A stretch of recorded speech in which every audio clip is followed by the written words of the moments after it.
ازدواجی زندگی کو خوبصورت کیسے بنائیں؟ نمبر 1، سنجیدہ گفتگو سے آغاز کیجیے۔ ہمارے یہاں اکثر جوڑے اپنے تعلق سے غیر مطمئن ہونے کے باوجود مسائل پر سنجیدگی سے گفتگو نہیں کرتے۔ وہ زبان کھولنے سے گریزاں رہتے ہیں اور سمجھتے ہیں کہ بات شروع ہوئی تو دور تک نکل جائے گی۔ یوں وہ اندر ہی اندر سلگتے رہتے ہیں۔ اس صورتحال میں یہ ہوتا ہے کہ میاں بیوی میں سے کوئی ایک ہمت کر کے اپنے مسائل پر گفتگو شروع کر دے تو دوسرے کی بھی حوصلہ افزائی ہوتی ہے۔ وہ گفتگو کے ذریعے مسائل حل کرنے پر آمادہ ہو جاتا ہے۔ بے اطمینانی ظاہر کرنے کے درست اور غلط دونوں قسم کے طریقے موجود ہیں۔ اگر شوہر بات کا آغاز ہی یوں کرے کہ تم تو ان دنوں عذاب بن گئی ہو تو اس سے بات بننے کے بجائے بگڑ جائے گی۔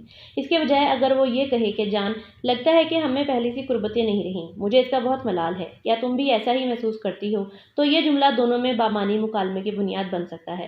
مکالمہ شروع کرنے کی خاطر آپ یہ بھی پوچھ سکتے ہیں کہ تعلق کو پہلا جیسا توانا بنانے کے لیے آپ کو کیا کرنا چاہیے۔ یہ سوال طنزیہ انداز میں نہ کیا جائے تو فوراً ہی دل کی بات زبان تک لانے کا سبب بن جاتا ہے۔ ہو سکتا ہے کہ تعلق کو بہتر بنانے اور اس میں پیدا ہونے والی خرابیاں دور کرنے کے لیے آپ کے ساتھی کی تمام تجاویز آپ کے لیے قابل قبول نہ ہوں، یا آپ ان کو ناقابل عمل خیال کریں، لیکن آپ کی گفتگو حالات کو بہتر بنانے کی حقیقی خواہش کو نمایاں کرتی ہے۔ یوں آخر کار کوئی نہ کوئی راہ مل ہی جاتی ہے۔ نمبر 2، باتیں کرتے رہیے۔ سب سے زیادہ خوشباش ازدواجی زندگی گزارنے والے جوڑے صرف آپس میں باتیں کرنے کے لیے وقت نکالتے ہیں۔ ڈنر کے بعد یا چائے پیتے ہوئے میاں بیوی ہمیشہ گپ لڑاتے رہتے ہیں۔ یہ اس وقت ہوتا ہے جب ہمیں ایک دوسرے کے معاملات کو جاننے کا موقع ملتا ہے۔ بعض جوڑے باتوں کے لیے گھر سے باہر چلے جاتے ہیں، زیادہ دور نہ صحیح وہ سڑک پر چہل قدمی کرتے ہیں یا کسی پارک میں بینچ پر بیٹھ جاتے ہیں۔ یوں مصروف زندگی کی دوڑ سے چند لمحے چرا کر وہ ایک دوسرے کے قریب ہونے کی کوشش کرتے ہیں۔ نمبر 3، تفریح کے لیے وقت نکالیے۔ کئی جوڑے شکایت کرتے ہیں کہ ان پر پورے خاندان کا بوجھ ہے، بچے بڑے ہو رہے ہیں، لہٰذا ہنسنے کھیلنے اور موجیں اڑانے کے دن اب کہاں رہے ہیں۔ لیکن یاد رکھیے کہ ہنسنے کھیلنے اور تفریح کے لیے ہمیشہ ڈھیر سارے روپوں کی ضرورت نہیں ہوتی۔ اس کے لیے تخلیقی سوچ درکار ہوتی ہے۔ کسی رات آپ آئس کریم کے اسٹینڈ پر چلے جائیں، وہ کسی مہنگے ڈنر سے زیادہ پرلطف ہو سکتی ہے۔ خوشباش جوڑے کبھی کبھی بچوں جیسی حرکتیں کرتے ہیں۔ وہ ایک دوسرے کو چھیڑتے ہیں، جملے کستے ہیں اور لطیفے سناتے ہیں۔ خیال رکھا کیجیے، کسی جوڑے کی ازدواجی زندگی اتنی ہی تسکین دہ ہوتی ہے جتنی تسکین دہ بنانے کی وہ کوشش کرتا ہے۔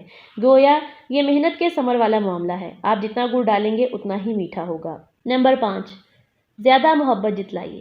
فرنیچر کی چمک بار بار کی پالش کا نتیجہ ہوتی ہے، اسی طرح محبت بھی چاہتوں کے کئی اشاروں کی عطا ہوتی ہے۔ یاد رکھیے، مثالی قسم کی شادیوں میں بھی کبھی کبھی مشکلات پیدا ہونے لگتی ہیں۔ محبت کا بندھن ایسے ہی ہے۔ اس نازک سفر میں کبھی آپ اپنے ہمنشین کے قریب ہوتے ہیں اور کبھی اپنے قدم دور رکھتے ہیں۔ جب میاں بیوی کے قدم ایک دوسرے سے ہٹ رہے ہوں تو وقت آ جاتا ہے کہ وہ دوبارہ ان تجاویز پر عمل کرے۔ نمبر 6، گفتگو اکثر عورتوں کے لیے محرک ہوتی ہے۔ رات کے کھانے کے دوران یا کسی اور فرصت کے وقت اچھی گفتگو ازدواجی زندگی کے لیے مؤثر محرک ثابت ہوتی ہے۔ ایک دوسرے سے کہے جانے والے چاہت بھرے الفاظ رفاقت کی خواہش کو بڑھاتے ہیں۔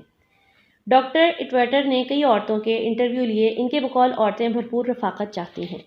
کیلیفورنیا یونیورسٹی کے اسکول آف میڈیسن کی نفسیات دان لونی باربر نے اس بات کو آگے بڑھایا۔ وہ کہتی ہیں کہ بہت سی عورتوں کے لیے ازدواجی زندگی سے زیادہ اہم بات یہ ہوتی ہے کہ ان کو چاہے جانے کا احساس دلایا جائے، ان کے ساتھ باتیں کی جائیں، خاص طور پر وہ عورتیں جو سارا دن گھریلو کام کاج اور بچوں کی دیکھ بھال میں مصروف رہتی ہیں۔